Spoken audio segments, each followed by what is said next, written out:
ഒരു സ്വകാര്യ കമ്പനിയുടെ ഇമെയിൽ പരിഗണിച്ച് കൗൺസിലിൽ അജണ്ട വെച്ച് 1,08,00,000 രൂപ ചെലവിൽ OWC പ്ലാന്റ് മെഷീൻ വാങ്ങാൻ മേയർ തീരുമാനിച്ചത് തികഞ്ഞ അഴിമതിയാണെന്ന് നഗരാസൂത്രണ standing committee chairman John Daniel പറഞ്ഞു.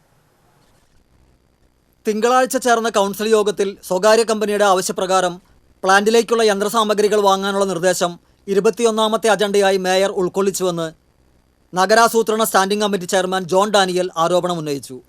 കോർപ്പറേഷൻ പരിധിയിൽ 5 ടൺ കപ്പാസിറ്റിയുള്ള fully automatic organic waste compost machine സ്ഥാപിക്കുന്നതിന് സ്വകാര്യ കമ്പനിയായ ഗ്രീൻ ഇന്ത്യ പ്രൈവറ്റ് ലിമിറ്റഡ് എന്ന കമ്പനി കോർപ്പറേഷന് ഇമെയിൽ അയച്ചതിൻ്റെ അടിസ്ഥാനത്തിലാണ് പ്ലാന്റിലേക്കുള്ള യന്ത്രസാമഗ്രികൾ 1,08,60,000 രൂപയ്ക്ക് വാങ്ങാൻ തീരുമാനിച്ചത്.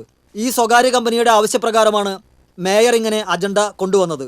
ശുചിത്വ പരിപാലന രംഗത്ത് ഇത്തരത്തിലൊരു സംവിധാനം ആവശ്യമാണെങ്കിൽ നേരത്തെ അതിൻ്റെ ആവശ്യകതയെക്കുറിച്ച് ഒരു പ്രപ്പോസലോ അജണ്ടയോ ചർച്ചയോ കൗൺസിൽ മുമ്പാകെ വരേണ്ടതായിരുന്നു. എന്നാൽ കൗൺസിലിൽ ഇങ്ങനെയൊരു വിഷയം ചർച്ച ചെയ്യുന്നതിന് മുന്നേ തന്നെ സ്വകാര്യ കമ്പനിയുടെ ആവശ്യപ്രകാരം അവരുടെ ഇമെയിലിൻ്റെ അടിസ്ഥാനത്തിൽ OWC പ്ലാന്റിൽ സ്ഥാപിക്കുന്നതിനുള്ള യന്ത്രസാമഗ്രികൾ വാങ്ങാൻ തീരുമാനിക്കുകയായിരുന്നു. ഗുരുതരമായ അഴിമതിയാണ് ഈ ഇടപാടിൽ നടന്നിട്ടുള്ളതെന്നും ജോൺ ഡാനിയൽ പറഞ്ഞു. TCV news, Thrissur.